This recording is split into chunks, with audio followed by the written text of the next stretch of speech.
ছাত্ৰ ছাত্ৰীসকল, আজি আমি নৱম শ্ৰেণীৰ গণিত বিষয়ৰ তৃতীয় অধ্যায় স্থানাংক জ্যামিতিৰ কিছু অংশৰ আলোচনা কৰিম। তোমালোকে আগৰ শ্ৰেণীত সংখ্যা ৰেখাত বিন্দু এটাৰ স্থান কেনেকৈ নিৰ্ণয় কৰা হয় আৰু বিন্দুটোৰ স্থান কেনেকৈ বৰ্ণনা কৰা হয় সেই বিষয়ে শিকি আহিছা।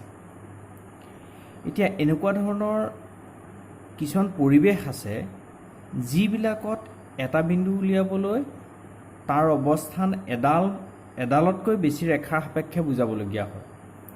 অৰ্থাৎ সংখ্যা ৰেখাত যেতিয়া আমি বিন্দু এটাৰ স্থান নিৰ্ণয় কৰিছিলোঁ বা বৰ্ণনা কৰিছিলোঁ, তেতিয়া আমাৰ কি হৈছিলে?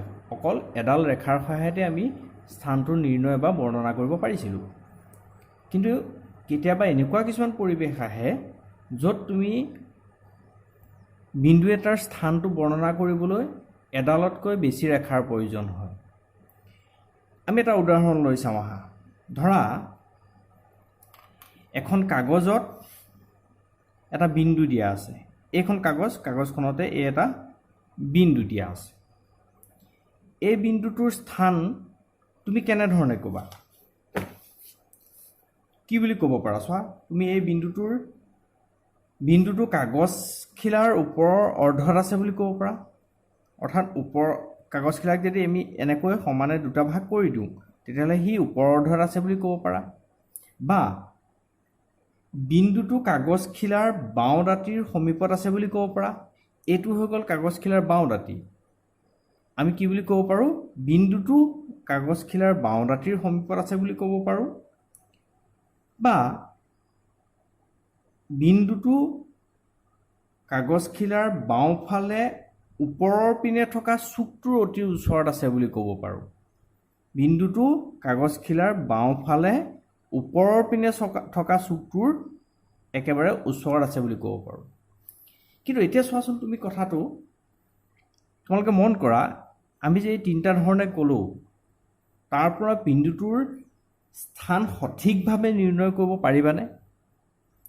যদি কোৱা যে বিন্দুটো কাগজখিলাৰ ওপৰৰ অৰ্ধত আছে, অৰ্থাৎ ওপৰৰ আধা অংশত আছে, এইখিনিতে যদি আমি এডাল আঁচ টানি দিওঁ, এইখিনিৰ পৰা, তেতিয়াহ'লে এইটো ওপৰৰ অৰ্ধ হৈ যাব। ওপৰৰ অৰ্ধত আছে বুলি কৈ দিলা, তেতিয়াহ'লে কি হ'ব?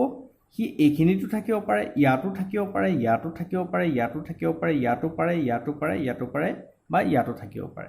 আমি ক'ব নোৱাৰোঁ ক'ত আছে ওপৰত, সঠিককৈ ক'ব নোৱাৰোঁ। বা আমি যদি কওঁ বিন্দুটো কাগজখিলাৰ বাওঁ দাঁতিৰ সমীপত আছে, বাওঁ দাঁতিৰ সমীপত আছে বুলি কৈছোঁ, তাৰমানে এইটো আমাৰ বাওঁ দাঁতি, ইয়াৰ সমীপত আছে, ওচৰত আছে, তাৰমানে সি এইখিনিতো থাকিব পাৰে, ইয়াতো থাকিব পাৰে, ইয়াতো থাকিব পাৰে, ইয়াতো থাকিব পাৰে, বা এইখিনিতো থাকিব পাৰে। এতিয়াও আমাৰ বিন্দুটোৰ স্থানটো সঠিকভাৱে নিৰূপণ নহ'ল।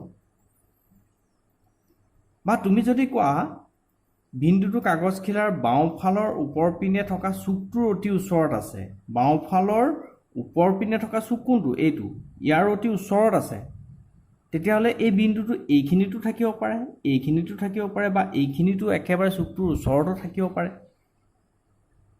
এই ধৰণে ক'লেও আমাৰ বিন্দুটোৰ স্থানটো সঠিকভাৱে আমি নিৰ্ণয় কৰিব নোৱাৰোঁ।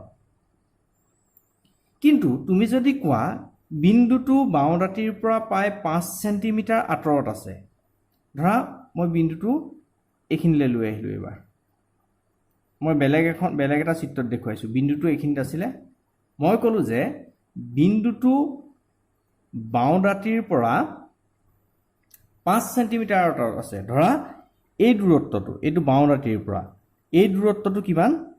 5 চেণ্টিমিটাৰ বুলি কৈছোঁ। ইয়াৰ পৰা কিছু আভাস আমি পাম যে বিন্দুটো ক'ত থাকিব? এই বাওঁ দাঁতিটোৰ পৰা 5 চেণ্টিমিটাৰ আঁতৰত থাকিব। কিন্তু তথাপিও আমি বিন্দুটোৰ স্থান সঠিকভাৱে নিৰূপণ কৰিব নোৱাৰিম। 5 চেণ্টিমিটাৰ আঁতৰত আছে বুলি কৈছোঁ বাওঁ দাঁতিৰ পৰা, তাৰমানে সি এইখিনিতো থাকিব পাৰে, ইয়াতো থাকিব পাৰে, ইয়াতো থাকিব পাৰে, ইয়াতো থাকিব পাৰে।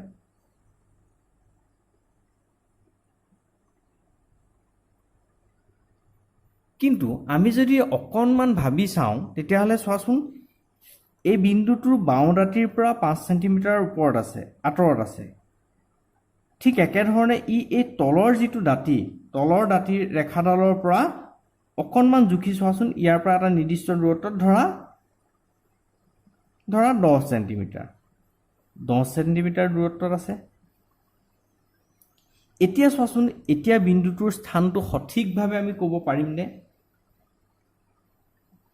আমি যদি কওঁ যে বিন্দুটো কাগজখিলাৰ বাওঁ দাঁতিৰ পৰা 5 চেণ্টিমিটাৰ দূৰত্বত আৰু তলৰ দাঁতিৰ পৰা 10 চেণ্টিমিটাৰ দূৰত্বত আছে, তেতিয়াহ'লে আমি বিন্দুটো ক'ত আছে সঠিককৈ ক'ব পাৰিম। অৰ্থাৎ আমি ইয়াত কি দেখিলোঁ? আমি ইয়াত দেখিলোঁ যে বিন্দুটোৰ অৱস্থান নিৰ্ধাৰণ কৰিবৰ বাবে দুডাল নিৰ্দিষ্ট ৰেখাৰ পৰা ইয়াৰ দূৰত্বটো উল্লেখ কৰিব লাগিব। দুডাল নিৰ্দিষ্ট ৰেখাৰ পৰা বিন্দুটোৰ দূৰত্ব কিমান সেইটো উল্লেখ কৰিলেহে আমি বিন্দুটোৰ সঠিক অৱস্থানটো নিৰ্ণয় কৰিব পাৰিম।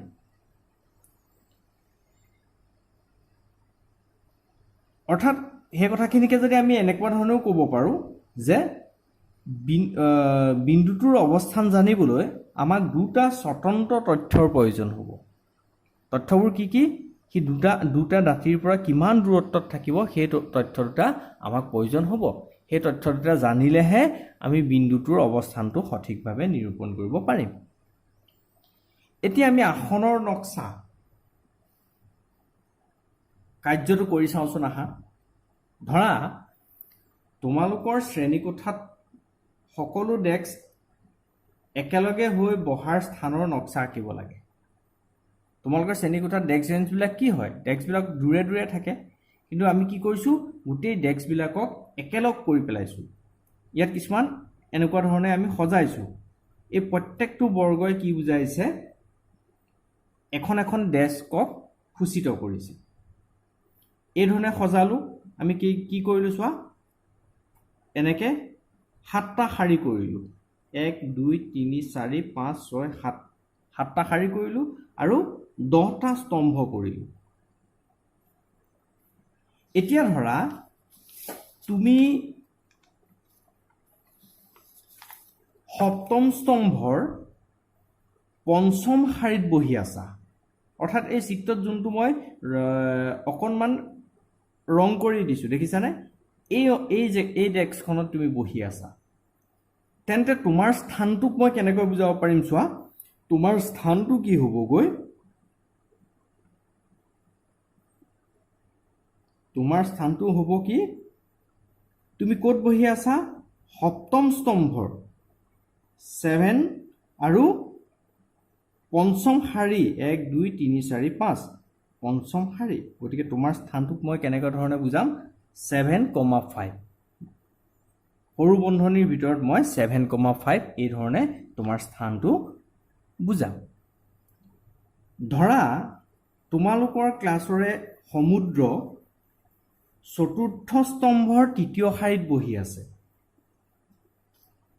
ক'ত বহি আছে? চতুৰ্থ স্তম্ভ আৰু তৃতীয় শাৰীত বহি আছে। তেতিয়াহ'লে সমুদ্ৰৰ স্থানটো কি বুলি লিখিব পাৰিবা? ধৰা মই এই এছ আখৰটোৰে সমুদ্ৰক বুজাইছোঁ। সমুদ্ৰ ক'ত বহি আছে? চতুৰ্থ স্তম্ভ আৰু তৃতীয় শাৰীত বহি আছে। তেনেহ'লে সমুদ্ৰৰ স্থান কি হ'ব? সমুদ্ৰৰ স্থানটোক আমি কেনেকৈ লিখিব পাৰিম? S4,3। এতিয়া এই যে আমি আলোচনা কৰিলোঁ এখন কাগজত থকা এটা বিন্দুৰ স্থান বা শ্ৰেণীকোঠাত তোমালোকৰ বহাৰ স্থানটো নিৰ্ণয় কৰিবলৈ এই যে আমি আলোচনাকেইটা কৰিলোঁ, ইয়াত আমি কি লক্ষ্য কৰিলোঁ?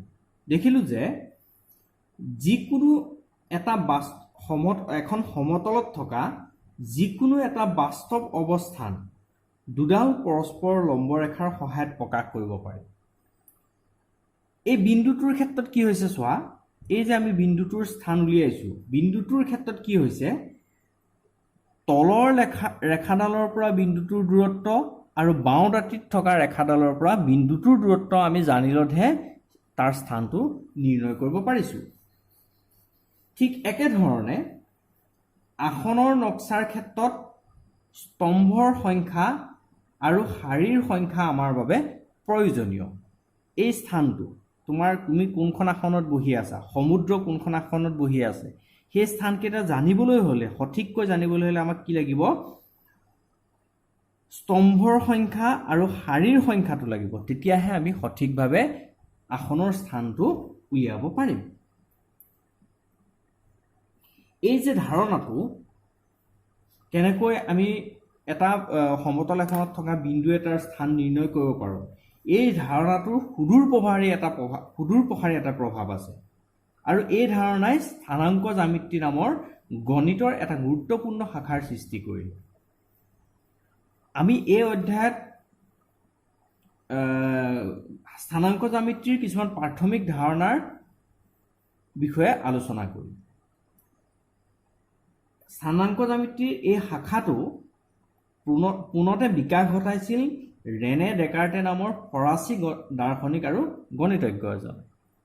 ৰেনে ডেকাৰ্টৰ বিষয়ে এটা সৰু চমু টোকা তোমালোকৰ পাঠ্যপুথিত দিয়া আছে।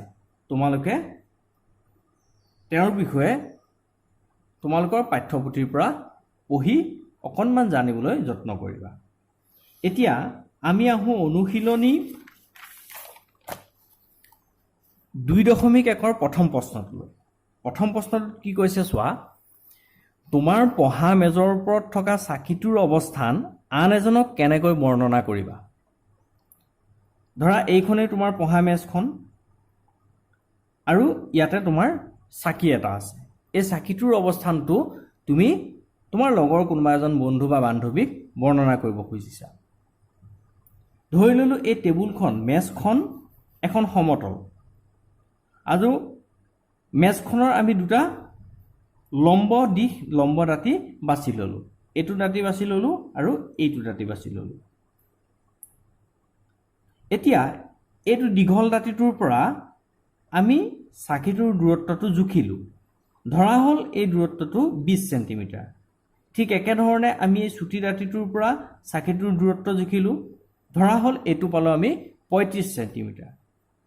তেতিয়াহ'লে এতিয়া এই চাকিটোৰ স্থানটো তুমি তোমাৰ বন্ধুজনক কেনেকৈ ক'বা? তোমাৰ ক্ৰম সাপেক্ষে, ধৰা তুমি এইফালে থিয় হৈ আছা, এইটো দিশত থিয় হৈ আছা, চুটি দাঁতিটোৰ ফালে থিয় হৈ আছা, তেতিয়াহ'লে তোমাৰ বন্ধুজনক চাকিটোৰ অৱস্থান কি বুলি ক'বা? 35,20 বুলি ক'বা। ধৰা তুমি এইটো দিশত থিয় হৈ আছা,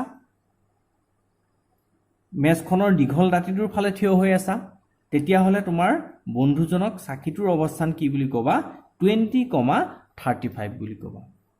আশা কৰিছোঁ তোমালোকে স্থানাংক জ্যামিতিৰ বিষয়ে আজি আমি যিখিনি আলোচনা কৰিলোঁ সেইখিনি বুজিবলৈ সক্ষম হৈছা। অনুশীলনী 2.1 আনটো প্ৰশ্ন নম্বৰ 2টো তোমালোকে সমাধান কৰিবলৈ যত্ন কৰিবা আৰু মোক দেখুৱাবা। ধন্যবাদ।